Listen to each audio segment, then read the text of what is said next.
And we've got two moms here this morning to talk a little bit about what this means for their families. And you guys are obviously speaking individually, but there are a lot of moms who are going to relate to this, and dads.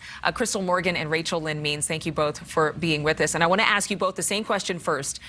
Did you have initial concerns about the vaccine for your children? Crystal, I want to start with you. Initially, I did. I did have concerns, and my concern was just to wait until more data came to see if the vaccine was effective or not. And based on the research, I feel like the rewards of getting your children vaccinated heavily outweighs the risk. So I am definitely for getting your children vaccinated. Okay, Rachel, I know that you've decided not to vaccinate your kids. So what ultimately led to that decision? Similar to what Crystal said, is I was waiting to see what kind of research came out, what kind of data it had. And more so for me is I want to know the long-term effects it'll have on my children. We've all had COVID in our house, and so we faced it. But the vaccine itself, there's just not enough data yet because it hasn't been out long enough to allow people to see what happens long-term to children, and their bodies are changing so much and growing. I can't, in my opinion, put my children at risk for something that could hurt their development long-term.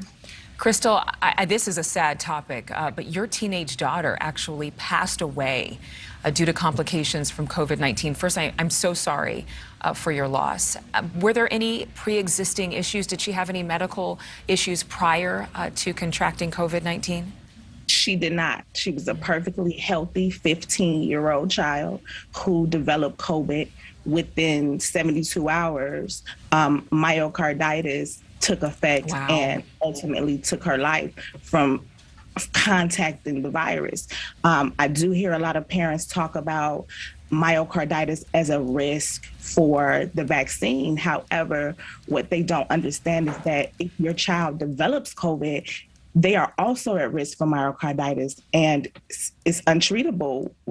It was untreatable. They didn't even catch it in time to treat it, versus the vaccine. It's a very low risk of them catching myocarditis. So I do have a daughter who was vaccinated at 5 years old back in December, and I do plan on getting her the booster, and I do plan on making sure that she's vaccinated because this vaccine was not available when my 15-year-old contracted COVID and passed away. Again, I'm so sorry for your loss, and what a harsh reality. And I know this is a topic that is controversial. Unfortunately, we can see that there are people who just aren't friends anymore over the decision to vaccinate or not vaccinate. But Rachel, what's been the response from your community and your friends and inner circle about deciding not to vaccinate your kids?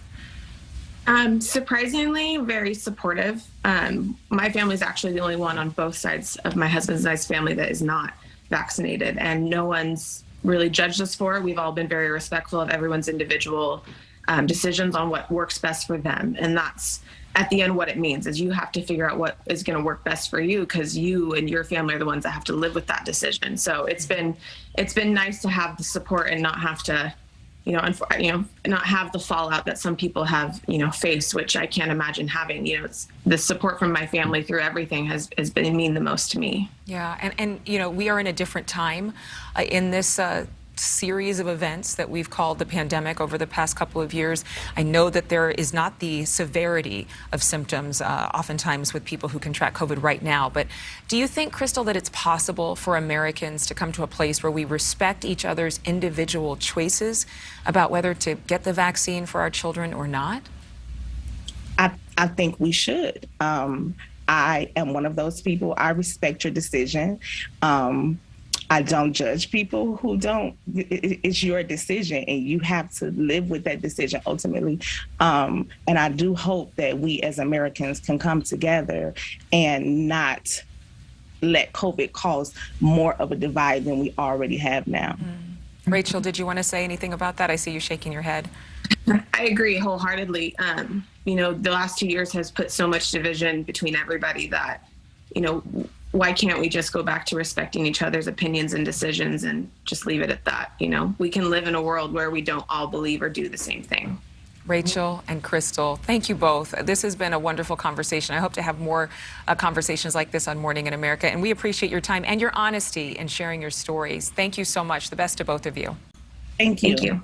Thank you for watching. Go to newsnationnow.com to find News Nation on your television provider. And don't forget to click the red subscribe button below to get more of News Nation's fact-driven, unbiased coverage.